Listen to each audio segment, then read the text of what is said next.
You're not really awake yet. But a phone ringing at that hour means something's wrong, so your heart is already going before you even get it to your ear. And then you hear it.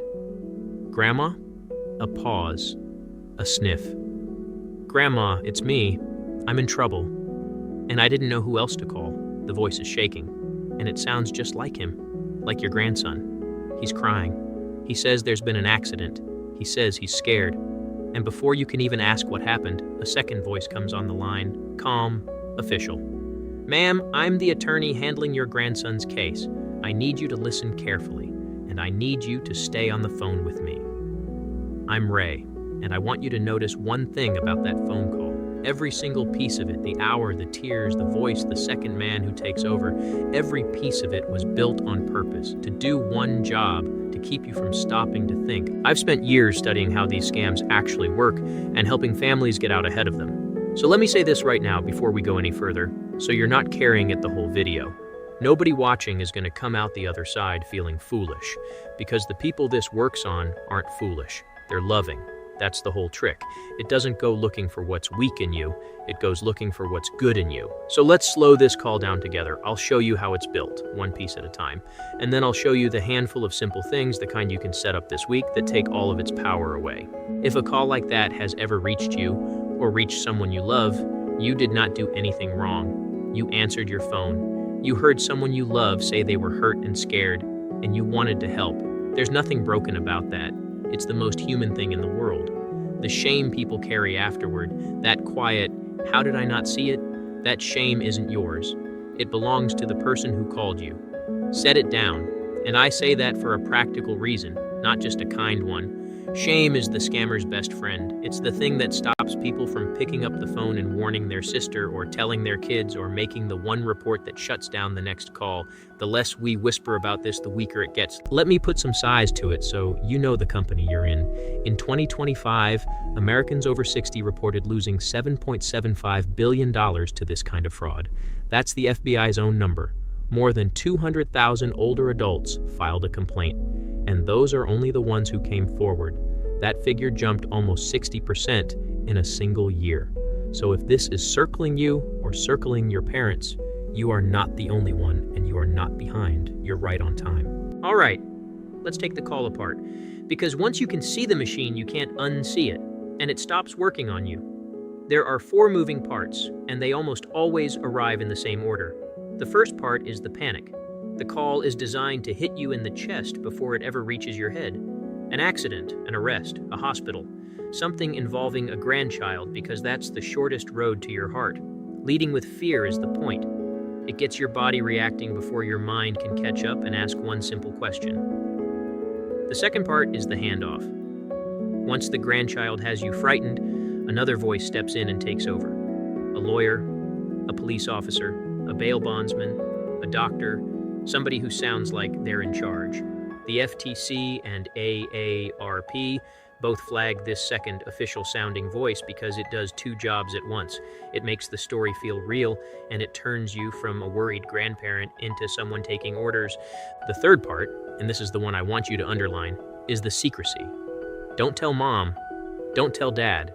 We can't let this get out. It'll only make things worse for him. It shows up every time, and here's why. The single thing that breaks this scam is one phone call to one other person. So they tell you to stay quiet, not to protect your grandson, but to keep you from checking the story with the one person who'd know it isn't true. The fourth part is the clock. Stay on the line, don't hang up. It has to be now, right now, or something terrible happens. That urgency was never about the emergency. It's about you. It's there, so you never get the 10 quiet seconds it would take to see the whole thing clearly. Panic. A voice in charge. Keep it secret, and hurry.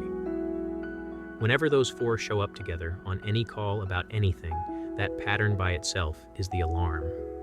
You don't even have to know it's a scam. You just have to know that's not how real life asks you for help. So now they've got you scared. They've got someone official on the line. They've told you to keep it quiet, and they're rushing you.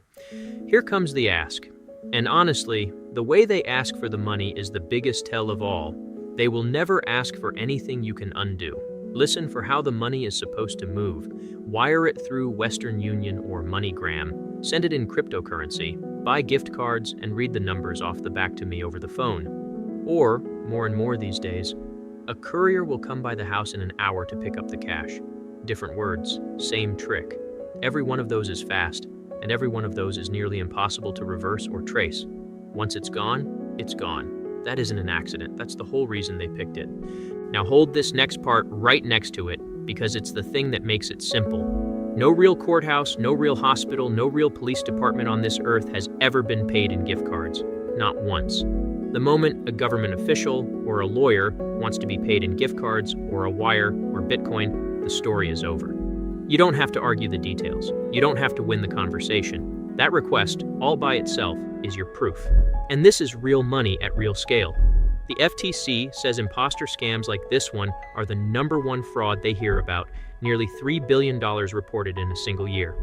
Not because people are careless, because the ask is built to land in the 90 seconds when you're most afraid. Now I have to tell you about the part that's changed. Because if you learned about this scam 10 years ago, there was always one comfort sitting in the back of your mind. I'd know my own grandson's voice. I'm going to be straight with you, because a comfort that isn't true doesn't protect anybody. That one is gone. Scammers can copy a voice now, not a rough impression. The real thing, the warmth, the little catch in it, the exact way your grandson says, "Grandma." And here's the part that stops people cold. The security researchers at McAfee found it can take as little as 3 seconds of audio to do it. 3 seconds, a birthday video, a clip from a graduation, a few words off a public social media post. That's all it takes to build a voice that can cry down the phone at you. The FBI logged more than 3,100 AI-related scam reports from older adults last year, with losses over $352 million. So that old reassurance, "I'll recognize the voice. I need you to let it go." The FTC put it about as plainly as it can be put. Do not trust the voice, and I know how that lands. If you can't trust your own ears anymore, what's left? That's exactly the fear they're banking on. But here's the good news, and it's the whole reason I do this. The answer to a fake voice turns out to be almost embarrassingly simple. It doesn't cost a dime, and once you've set it up, it works no matter how perfect the voice on the other end sounds. Let me show you. Here's what I want you to see. For all the fear packed into that phone call, the crying, the lawyer, the clock, the cloned voice, the whole thing is balancing on one single point. It needs you to act before you verify. That's the seam. That's the one crack that runs through every version of this scam, the old ones and the new ones. And the good thing about a seam is that once you know where it is, you can put your thumb right on it. Everything from here on out is about that one move, slowing the moment down just enough to check. So let's walk through it step by step. None of it is complicated. You can set the first piece up tonight at your own kitchen table with the people you love. The first tool is a family code word, and it's the single best thing you can do. It's the one that beats even a perfect cloned voice. Here's how it works. You pick a word or a short phrase together with your family, something you'd never post online, nothing to do with pet names or birthdays, the name of the lake you went to as kids, a silly word from when they were little, anything at all, as long as it's yours and it stays off the internet. And the rule is simple. If anyone ever calls in a panic asking for money or for help, you ask them for the word. That's it. Your real grandson will know it, or he'll laugh and remember it in a second. A scammer and a cloned voice cannot give you a secret they were never told. It's a door only your family has the key to. AARP recommends this one directly, and I want you to actually do it, not just nod along. If you've got a phone near you right now, text your family the idea today. Let's pick a word. Make it a normal little conversation, even a fun one. It does not have to be scary. And if you're ever caught off guard without a word set up, the FTC gives you the version you can use on the spot. Ask a question only the real person could answer, not something a stranger could dig up online, not your dog's name, not your street, something small and true. What did we have for Thanksgiving? What's your little sister's nickname? A real grandchild answers without even thinking. The scam goes quiet or gets angry or hangs up, and any one of those is your answer. The second tool is the one that ends the call for good. Hang up and call back on a number you already have. I want to be very precise here because this is the step people get half right. And the half they miss is the half that matters. When you hang up and call your grandson, you have to use a number you already have.